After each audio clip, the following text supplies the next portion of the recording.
नमस्कार, आप सभी का स्वागत है। इंडिया पब्लिक खबर देख रहे हैं आप। मैं हूं आपके साथ गौरी वर्मा। देश में सोशल मीडिया से लेकर अखबारों और न्यूज चैनल तक सुप्रीम कोर्ट के एक फैसले को लेकर काफी बहस चल रही है और इस बहस में उपराष्ट्रपति जगदीप धनखड़ भी शामिल हो गए हैं। उपराष्ट्रपति ने एक बड़ा बयान दिया है। उपराष्ट्रपति जगदीप धनखड़ ने हाल ही में सुप्रीम कोर्ट द्वारा लंबित बिलों के निस्तारण के संबंध में किए गए फैसलों की कड़ी निंदा की है। इस आदेश में आदेशात्मक रूप में बिलों के निस्तारण के लिए कहा गया है और कहा कि ये लोकतंत्र पर एक खतरा है। जानकारी के लिए आपको बता दें कि उपराष्ट्रपति जगदीप धनखड़ ने सुप्रीम कोर्ट के उस आदेश पर आपत्ति जताई जिसमें उन्होंने राष्ट्रपति और राज्यपालों को बिलों की मंजूरी देने की समय सीमा तय की थी।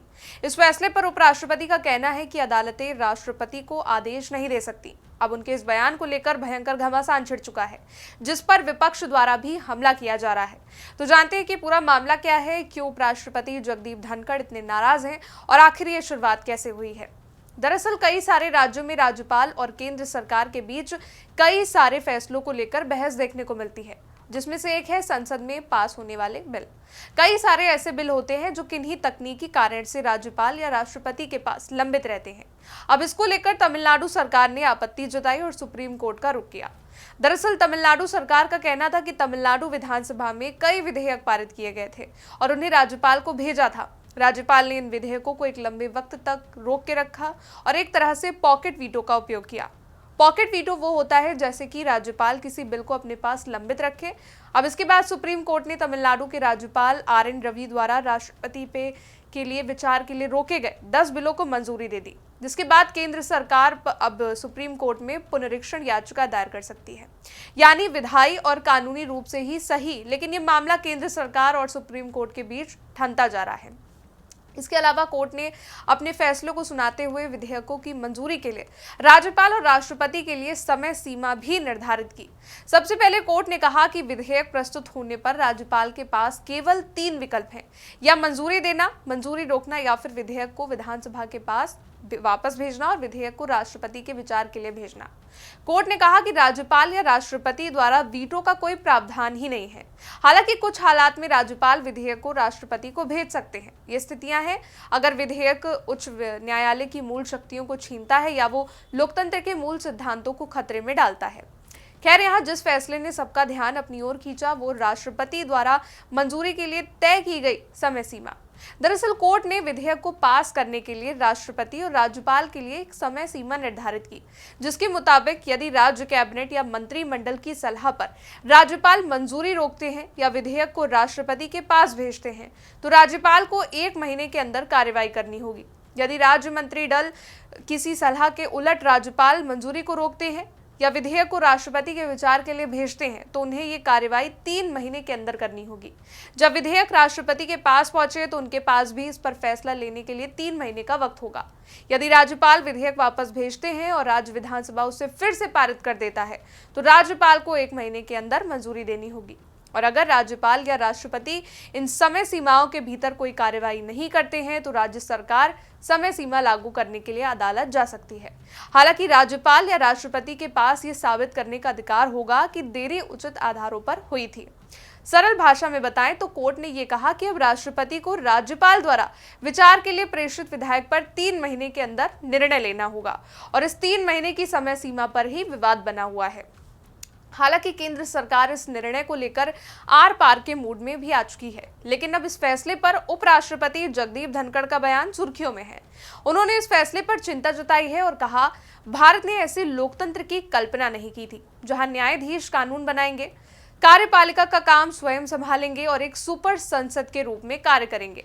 हाल ही में एक फैसले में राष्ट्रपति को निर्देश दिया गया है, हम सब कहां जा रहे हैं, देश में क्या हो रहा है, हमें बेहद संवेदनशील होना होगा। ये कोई समीक्षा दायर करने या ना करने का सवाल नहीं है। हमने इस दिन के लिए लोकतंत्र का सौदा नहीं किया था।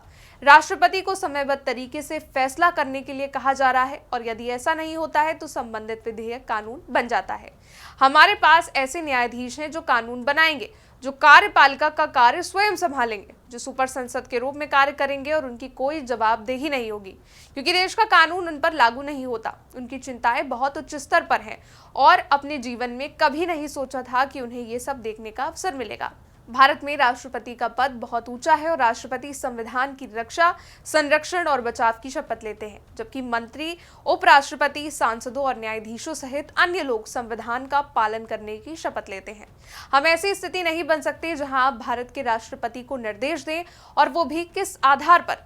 3 न्यायाधीशों की एक समिति मामले की जांच कर रही है, लेकिन जांच कार्यपालिका का क्षेत्र है, जांच न्यायपालिका का क्षेत्र नहीं है। क्या समिति भारत के संविधान के तहत है? नहीं। क्या 3 न्यायाधीशों की यह समिति संसद से निकले किसी कानून के तहत कोई स्वीकृति रखती है? संविधान के तहत आपके पास एकमात्र अधिकार अनुच्छेद 145(3) के तहत संविधान की व्याख्या करना है। वहां 5 या अधिक न्यायाधीश होने चाहिए। जब अनुच्छेद 145(3) था तो सुप्रीम कोर्ट में न्यायाधीशों की संख्या 8 थी। 8 में से 5, अब 30 और कुछ में से 5। लेकिन इसे भूल जाइए। न्यायाधीशों ने जो वस्तुतः राष्ट्रपति को एक आदेश जारी किया और एक परिदृश्य प्रस्तुत किया, ये देश का कानून होगा, संविधान की शक्ति को भूल गए हैं। संविधान का अनुच्छेद 142 के तहत कोर्ट को मिला विशेष अधिकार लोकतांत्रिक शक्तियों के खिलाफ 24/7 उपलब्ध न्यूक्लियर मिसाइल बन चुका है। जज सुपर पार्लियामेंट की तरह काम कर रहे हैं। दरअसल उपराष्ट्रपति जगदीप धनखड़ ने यह बयान उस वक्त दिया जब वो राज्यसभा के प्रशिक्षुओं के 6वें बैच के एक समूह को संबोधित कर रहे थे। यहाँ उन्होंने अनुच्छेद 142 को न्यूक्लियर मिसाइल तक करार दिया। इसलिए अब उस अनुच्छेद के बारे में भी जानना जरूरी है जिस अनुच्छेद का जिक्र उपराष्ट्रपति जगदीप धनखड़ ने किया। दरअसल भारतीय संविधान का अनुच्छेद 142 एक ऐसा प्रावधान है जिसमें सुप्रीम कोर्ट को कुछ विशेषाधिकार मिले हैं। इस अनुच्छेद के जरिए जिन मामलों में अभी तक कोई कानून नहीं बना है, उन मामलों में सुप्रीम कोर्ट फैसला सुना सकता है, हालांकि ये फैसला संविधान का उल्लंघन करने वाला ना हो। आसान शब्दों में कहें तो यह अनुच्छेद सुप्रीम कोर्ट को किसी भी मामले में न्याय सुनिश्चित करने के लिए विशेष अधिकार देता है। यह न्यायालय को कानून के मुताबिक ऐसा कोई भी आदेश देने की अनुमति देता है जो न्याय के हित में हो। यह अनुच्छेद न्यायालय को विवेकाधीन शक्ति प्रदान करता है और इसका अर्थ है कि न्यायालय किसी भी मामले में अपनी समझ के मुताबिक फैसला ले सकता है। इस अनुच्छेद का मुख्य उद्देश्य पूर्ण न्याय सुनिश्चित करना है। यह अनुच्छेद न्यायालय को विभिन्न परिस्थितियों में लचीलापन प्रदान करता है। फिलहाल अब कोर्ट के द्वारा राष्ट्रपति को जो समय सीमा दी गई है, इसको लेकर नाराजगी और बढ़ती जा रही है। यही नहीं, भाजपा सांसद संबित पात्रा ने भी जगदीप धनखड़ के बयान का समर्थन किया और कहा, उपराष्ट्रपति धनखड़ ने सही मुद्दा उठाया। जजों की नियुक्ति और जवाबदेही पर सुधार जरूरी है। खैर यही नहीं, उपराष्ट्रपति जगदीप धनखड़ ने इस दौरान दिल्ली हाई कोर्ट के एक जज के घर से जले हुए नोटों के बंडल मिलने के मामले पर भी बात की। उन्होंने कहा, 14 और 15 मार्च की रात को नई दिल्ली में एक न्यायाधीश के निवास पर एक घटना हुई। 7 दिनों तक किसी को इसके बारे में पता नहीं था। हमें अपने आप से सवाल पूछने होंगे, क्या देरी समझने योग्य है, क्षमा करने योग्य है? 21 मार्च को एक समाचार पत्र द्वारा खुलासा किया गया कि देश के लोग पहले कभी नहीं हुए इतने स्तब्ध थे। वो किसी तरह के लिम्बो में थे। इस विस्फोटक चौंकाने वाले खुलासे पर गहराई से चिंतित और परेशान थे। राष्ट्र बेचैन है क्योंकि हमारी संस्थाओं में से एक, जिसे लोगों ने हमेशा सर्वोच्च सम्मान और श्रद्धा के साथ देखा है, कटघरे में डाल दिया गया। लेकिन उधर कांग्रेस सांसद और सीनियर एडवोकेट कपिल सिब्बल ने इस मसले पर कटाक्ष किया है। कपिल सिब्बल ने कहा कि अब केंद्र सरकार जानबूझकर राज्यों के बिलों पर फैसले लेने में देरी नहीं कर सकेगी। अटॉर्नी जनरल के समय सीमा निर्धारित करने के निर्णय का विरोध किया गया था, लेकिन सुप्रीम कोर्ट ने सरकार के विपरीत रुख को खारिज कर दिया।